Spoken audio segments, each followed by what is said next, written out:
variable at 04. Visibility 10. Sky condition few 3,100. Temperature 17 Celsius. Dew point 12 Celsius. Altimeter 29er. You have autopilot? We do have autopilot. That's your alternate. This is, here's our airspeed. It won't come alive till we're about 35 or so. This is our altitude. Do our run up here. Our engine RPM. Hold the brakes. Make sure we don't have any traffic coming in. Sometimes there's traffic with no radio or they forget to make a call. Now, I need you to be very quiet so we're away from the airport area. Bremerton traffic, Experimental 143, Sierra Foxtrot, taking off on 02 Bremerton.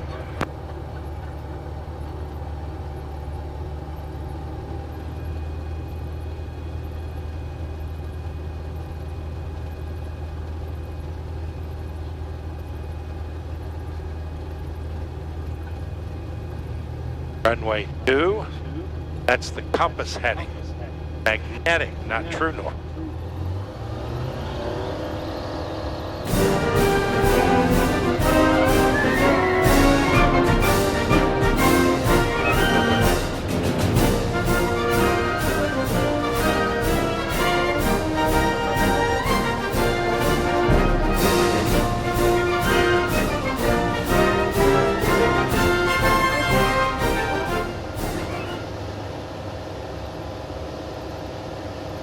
Leaving altitude.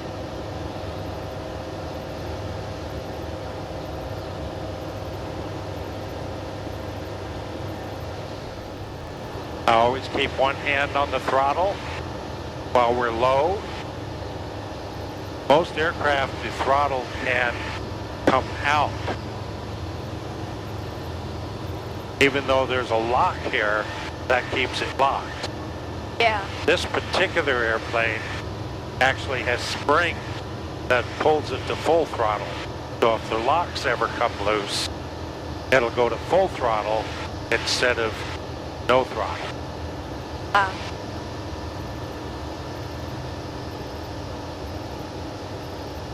It's a lot different than like an airplane ride with commercial. Commercial, yeah. It's just so cool.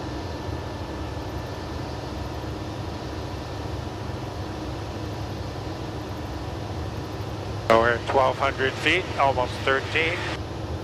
We're only doing 90 knots, but we're climbing a little bit.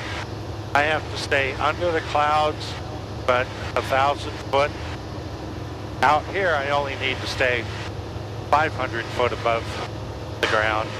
When we get over a city, I need to stay 1,000. We're going to throttle back to 5,000, 5,100.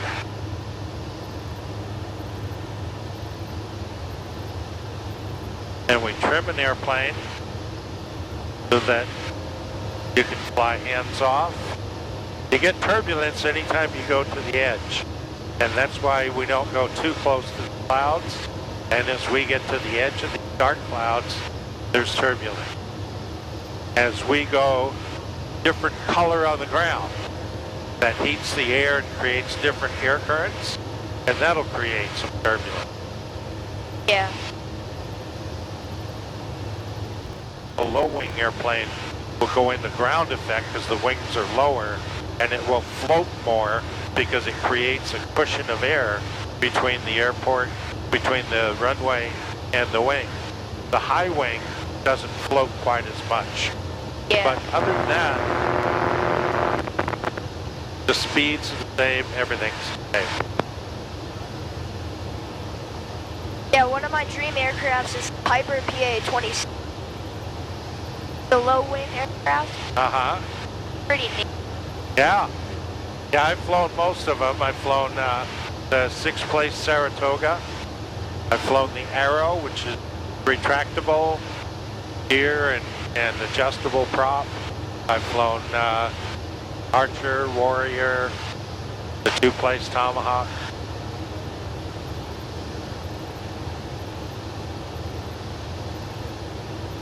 Okay. Why don't you put your hand right there. Now, you fly an airplane, you can just fly it with your fingertips. You don't get a real hard grip on it, okay? And you fly it mainly looking outside. It's very poor flying technique to keep looking at the instruments. So you look mostly outside, you're looking for other aircraft, you're looking for where you're going, the terrain, and then every once in a while you do an instrument scan. Then keep your eyes outside. Now you can see when the wings are level. Okay, and if we want to turn to the right, you just turn it a little tiny bit to the right. And you can see the airplane is turning to the right and we're banked to the right.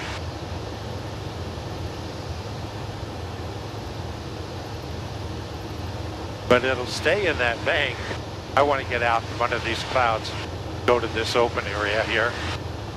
It'll stay there until you deliberately bring it back to level. And then one of the ways you see your level is you can look at the altimeter and it's basically staying stable at 1460. Okay? Now, you look at the horizon when you're level, and you look at the dash, and you look at the distance. And as long as that distance is the same, you're going to fly level. And that's how you fly looking outside the airplane. So you can tell if you turn right, and then back to level. Go ahead and follow me on the controls, and then turn left, and back to level, but it doesn't take much. And then if you pull up, you'll see the horizon disappears, but we're also going to go much slower. Right. Then if you go down, same thing. You got a real big picture, and we're going to go faster. So we're going to trim it out. It's basically trim for straight and level. So why don't you go ahead and fly the airplane?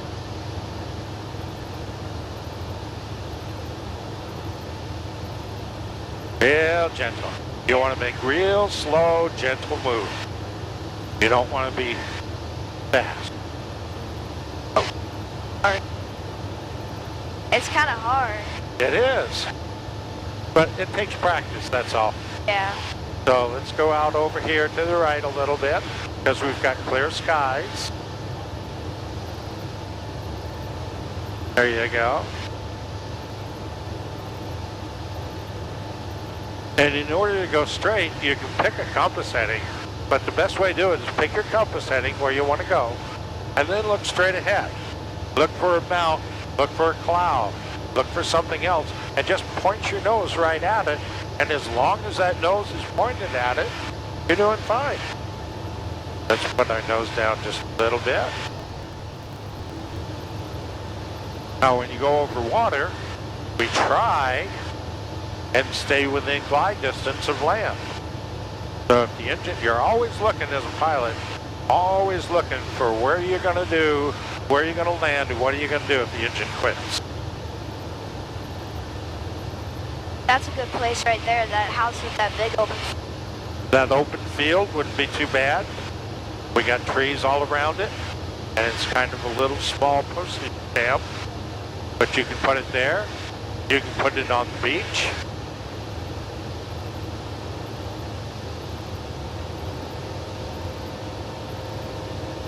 So you want to fly? Sure. You have the aircraft.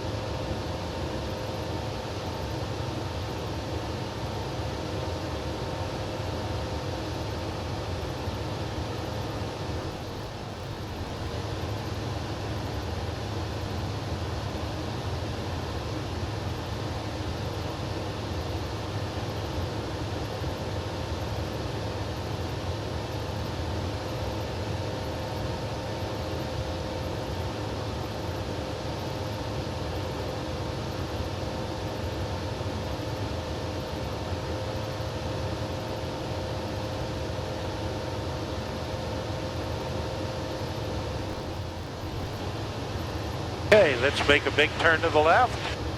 Yep. Kind of head back. You keep your hand on the controls. Yep. Don't want to go too steep.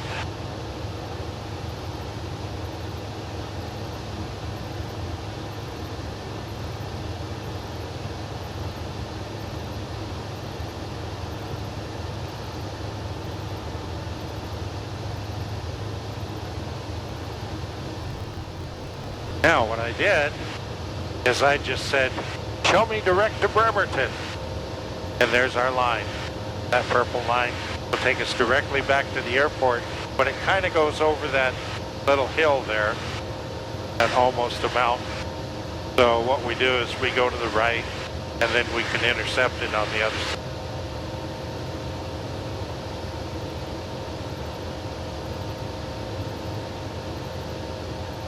You're doing great. Do you prefer stick or yoke? I kind of, I flew yokes all my flying career till I got this one. And I really like the stick. And notice a lot of sticks are in between your legs and you've got two of them.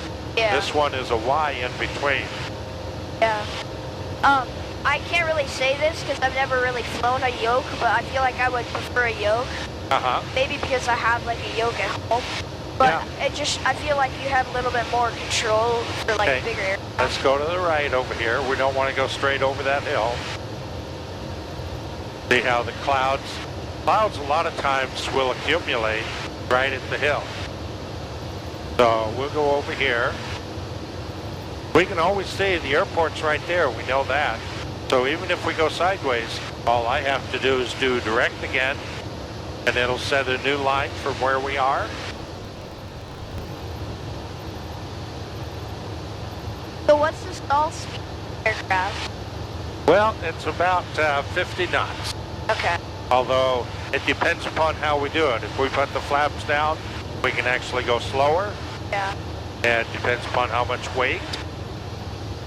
It's crazy because like you see those videos of those like Piper clubs going like 30 knots with full flaps and they're still going. Oh yeah, yeah. They're STOL aircraft. But then too, they only go 70 top speed. Yeah, that's just... Is it true that flying in these areas is a lot harder than flying in, like, say, Nebraska with a lot of flatlands? Here, there's a lot of trees. I've taken this airplane to Oshkosh twice, over the Cascades, over the Rocky Mountain, and all over the Great Plains. And the problem with the plains, they're flat, but you get a lot of clouds, you get a lot of turbulence, a lot of thunderstorms. Every afternoon, somewhere around there, there's thunderstorms. Yeah. Now this is neat because it shows me the weather in real time, and it will actually show me thunderstorms. Yeah, that's nice.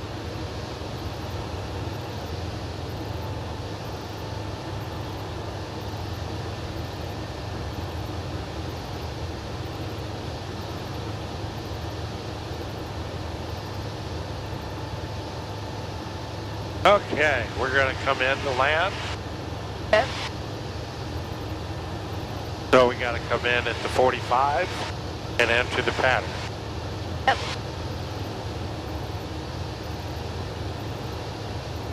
I will be quiet so you can focus. Yep, good. What's called a sterile cockpit. And I may talk to you and explain what I'm doing or something, but you don't talk back. Because I'm listening for the radio, and I know what I'm listening for. Aye, sir. Bremerton traffic, experimental 143, Sierra Foxtrot 45, right traffic for 02, Bremerton.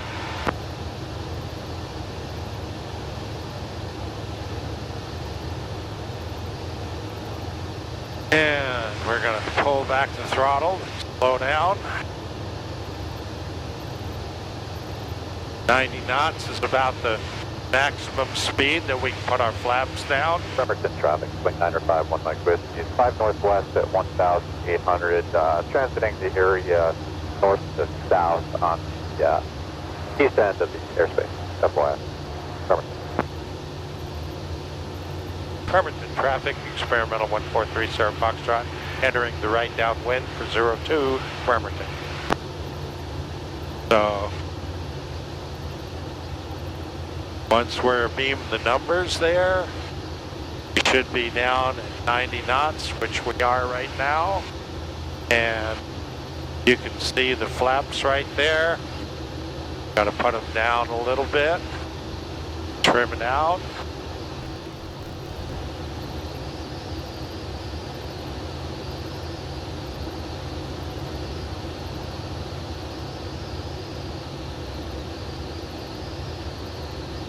Put down the rest of the flaps, put in full trim.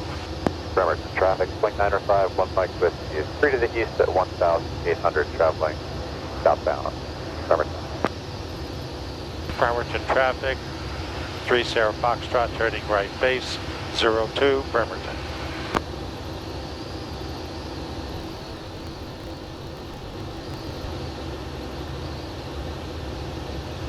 Bremerton traffic, 3 Sierra Foxtrots on final for 02 Bremerton.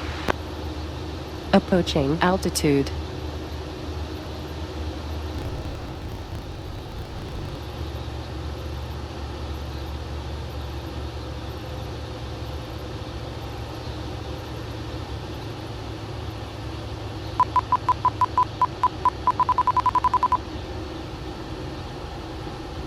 Oh.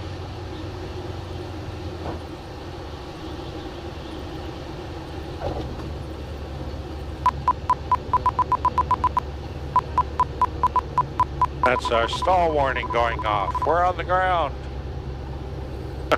So I noticed that that was kind of a high approach. Yeah, it was. And one of the things you try to do is, what if the engine quits on approach? I noticed You want to make sure you can make the runway. I tried powering down the aircraft. I'll just, all we do is turn the key, Engine speed. and I always Oil pull it out pressure. so all around can Fuel see pressure. that it's turned up.